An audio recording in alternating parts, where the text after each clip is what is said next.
Hello, everyone. This is Carrie Desberg, Chief Marketing Officer for Impartner. We make partner relationship management software, and we are lucky enough to work with leading corporations all over the world, from Xerox to Honeywell to companies like Siemens.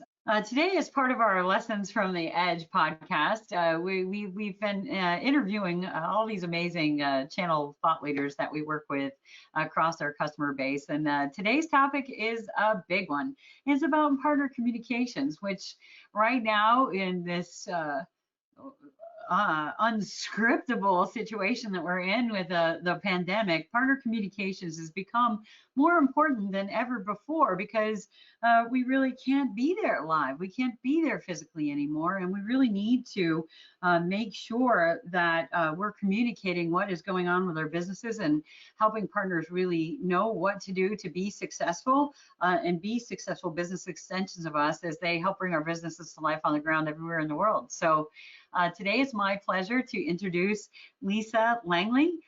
She is the Director of Global Partner Communications and Programs for Siemens Digital Industries Software business. So Lisa, welcome for our podcast. We're so happy to have you here today.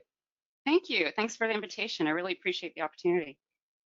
Yeah, so earlier we were talking about the fact that, you've been in your role for just a short amount of time, but oh my gosh, you've made such a transformation in what you're doing with your partner communication solutions.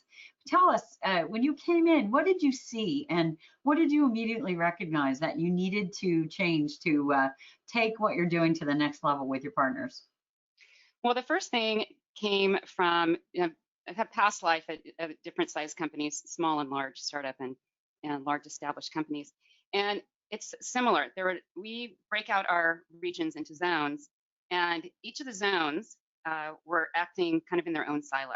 So the main thing was that I wanted to do is bring everybody together and bring one voice to our channel through one mechanism, maintaining a certain level of centralization at the global level, but also adding the flexibility within each region to customize and localize their content as well. So maintaining their individuality, of course, but not so much that they're in a complete silo where partners in Europe are receiving completely different information than the partners in AP, for example. And so that would be probably the number one thing, is trying to bring everybody together as one voice, one channel, and not four. Well, how was that being done when you came in? How were you communicating with partners? Well, each zone had a representative who would be doing the communications. Everybody was doing it differently. One person might be doing Microsoft Word template, dropping that into an email. Somebody else would PDF that, add it to an attachment, send it out as an email. They would use, what would they do? They would, it could be monthly. Some of them were quarterly. The content themselves came from disparate resources, so that individual had to go out and hound, our contributors every month or every time they wanted to put out a newsletter and aggregate that information and try to put some semblance and organization around it into something that was readable to our partners. And each one was different, so there's no consistency between the content itself, the vehicle that was being sent, the format, the timing, and the list, the actual partner contact information would be extracted from our Salesforce database with no governance on if that information was valid or not. So when cutting and pasting a static list, putting that out to email, there was no way to really track the results. So we really didn't have any visibility into the efficiency or effectiveness of those communications. So that was one. That was the scene before. And we also used a content management system that, if you can believe, I found out after inquiring with our partners that they had to log in. We have multi-factor authentication, right, for this information. They had to log in every single time for every single link piece of information. So if you can imagine receiving a newsletter, you're in marketing, but you receive information for technical pre-sales, everything. And for every piece of information you want to read, you have to log in twice. So you can imagine if we were to actually track it, the numbers would have to be really low. I mean, you could just tell by the engagement with the partners. They're like, yeah, I get I receive your newsletter, but I don't read it because I don't have 2 hours every day to read it, you know. So Yeah. that was the scene, and I think it's pretty common. When some of my peers I've talked to about their situation, about what they're doing and how they're disseminating information, it's very similar. So you know, it's not really unique to Siemens. It's just, you know, my goal is to try to bring a little bit more cohesiveness and unification, and alignment between all of us. So. Well, I think you're absolutely right. As a marketer and a communicator, I have lived that world as well with all those disparate systems, with the different levels of sophistication, and how easy it made access for people to get that news. And also, we see it so often with prospects who come to our doorstep and say, hey, there's got to be a better way to do this, for all those reasons that you just said. And it really is very common. And it's also very common for companies, especially of your size, to say, holy cow, you know, we have so many businesses and so many people. How do I even begin to attack this problem? So you started to look for a tool. What did you start to look for that helped you do this? How did you approach your technology search to Well, find a solution to help you? yeah, well, this was key, really. It's the criteria we set, you know, we came to an agreement on a set of criteria against which we would evaluate different applications. Number one, personalization. It Yeah. makes all the difference. I mean, we experience that all the time now. I mean, we're all bombarded with email. If it doesn't speak to me, Lisa Langley, it goes in the trash. And so that was really the number one thing. Of course, we have all the other criteria that you need, you know, GDPR compliance, mobile, you know, ability, and all of that. Another thing was localization. The fact that we needed a system that would support double byte characters for our Asia Pacific partners, because most of our partners actually are they're non-native English speakers. So localization is key for us. Before, everything was going out in English too. So that was another thing that was probably not driving, you know, the engagement and the awareness, everything that we wanted, was the localization piece. So the fact that we can segment our audience, which is the key, is to understand who you're talking to, whether that's by role, you know, role, region, country, language, and, you know, segment those and then target that specific piece of content, that message, to that audience, and let them decide. Let them have a personalization. They can go in and opt out of the topics and you know, categories of interest that they want to receive information about, and allow them give the power back to the partner and not just shove everything that you think is important to them. So that was key. Those were the couple of really key things for us. Yeah, you use our news on demand solution. We're delighted about that. You know, and definitely personalization and localization are key. What are some of the other ways that news on demand helps you as a communicator in accomplishing your goals with partners? Yeah, well, I had mentioned that we were trying, the goals was to centralize at global level a lot of the content and allow those content contributors to come into one source to upload their articles and their information. And then from there, decentralize it. So it comes into, let's just say, you know, it's in news on demand. They submit their articles to me. You know, I review it. I don't worry so much about how it's messaged because that's my job as editor in chief, basically. You know, but you know, I've gone through some training with them. It's been really great on so that they become less intimidated in writing, and just focus on the message. Give me the message, give me the audience, and I can work through it. And then at that point, it can go out to the different regions, and they can say, yes, this is applicable, or no, I need to change a little bit of something. And they have the ability to do that. So it's really customized to their audience that they know better. I don't necessarily know what's going on in Korea, right? And I certainly can't read Korean, but they do. And so I have, you know, this network, the way the system is set up is that I can pass that content through and they can take it from there. So that's been really helpful for us as far as the personalization goes, and the customization for segmenting. Another thing is by far the analytics, you know, Mm-hmm. on the back end. You know, we launched just April 1st, no joke, last year. And immediately, that first month of results, I couldn't believe it. We were already in the 30% range for unique open rates. Oh, wow. That's Yeah, awesome. it is awesome. And it's only gone up since. So I can tell you, I mean, here we are, and we started localizing in January of this year.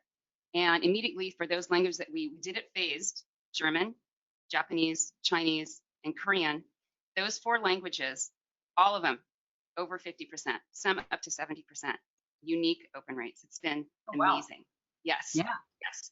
So I'm telling you, localization is key, and the segmenting. People, they read it, they look forward to it. I can see it within minutes. The analytics will tell you, you can pop in and see exactly what is going on with a particular article, and that's been really helpful for us to also see what's resonating with partners, right? What kind of content are they consuming, and what kind of content are they sharing out to their social networks? Because there's an ability in there, if we say, yes, you can share this, video case study, for example, they can, from the newsletter itself, push it out to their social channel. And that's been huge for us too.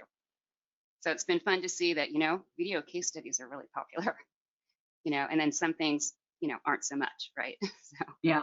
Yeah, for sure. For sure. Well, I read a quote a couple months ago from Microsoft, and so many people have said that what is happening in the market is most of it is what was happening anyway. It's just been accelerated. And Microsoft said that digital transformation that was taking 2 years is taking 2 months. And I read that too. Yeah, I saw that. yes, and I think it's so true. We see it and see it. But you've done something that even though all that stuff is true, you have a big organization and you've been able to lead a digital transformation around your customer communications, and that's tough. There are some secret soft skills in getting people aligned. What are your words of advice to other folks who are in the same situation as you in getting people aligned and getting them to agree to tackling getting something like this implemented? Right, because change isn't always comfortable for people. For Like, I don't sure. want to learn a new platform. Why can't I do it the old way? Well, a couple things. One, when I came into, part of the strategy was, the newsletter is one piece of the puzzle.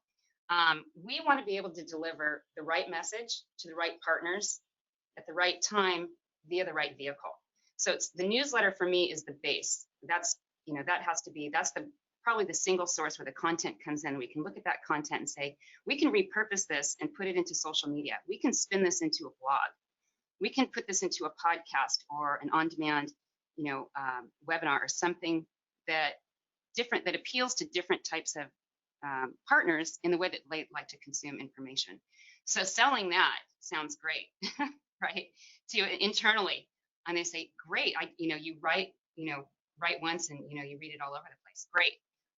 One thing to consider is what resources you have, right? So my words of advice would be, look at your audience. What is it, your end goal? And that's what it is for us. Eventually, we're going to get to creating that content and modifying it for those vehicles. That's really, for me, that's my objective.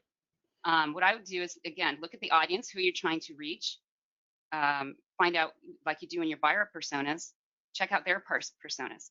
Where do they reside? What language do they speak? What, if you're doing partner surveys, which most partner organizations do at least every couple of years, find out how they like to consume content, and then start really listening and actually delivering on that. Again, if you have the resources to do that. So in an ideal world, right, we all have a staff. I've got social media experts who know everything about SEO, people, writers, editors, in addition to people who can help distribute that content.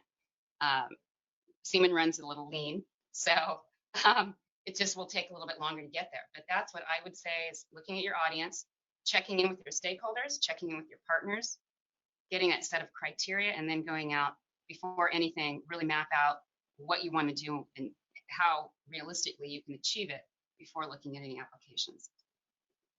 As you talk, it's clear what an amazing difference the changes you have made and the technologies that you have implemented have made to your ability to communicate with your partners.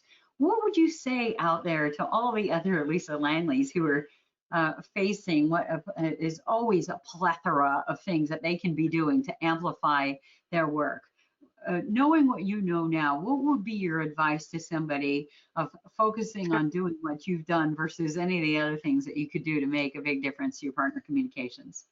Talk to other people like me who are in this role and that have, similar challenges, but also have overcome challenges and find out their lessons learned. That's what really helped me, because I talked to a number of people, and I've been tapped to talk to people since, and I always learn something from someone else inquiring about my experience. I always learn something from theirs as well, and that's key because you can avoid some of the mistakes, or just kind of not mistakes necessarily, just different roadblocks, what to look out for.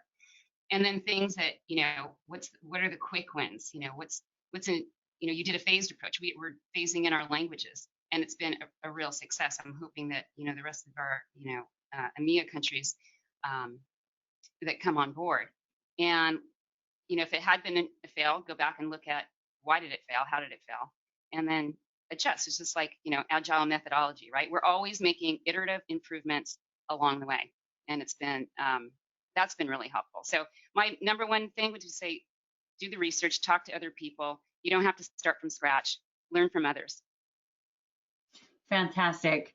Well, Lisa, great insights. It's clear that you are in front of this charge for a reason and bring such great leadership to your team. They're really lucky to have you on board, and we feel very fortunate to have you as a client. And we sincerely appreciate your time today and sharing your insights for other channel pros like yourself as they consider what they can be doing to transform their partner communication. So thank you very much for joining.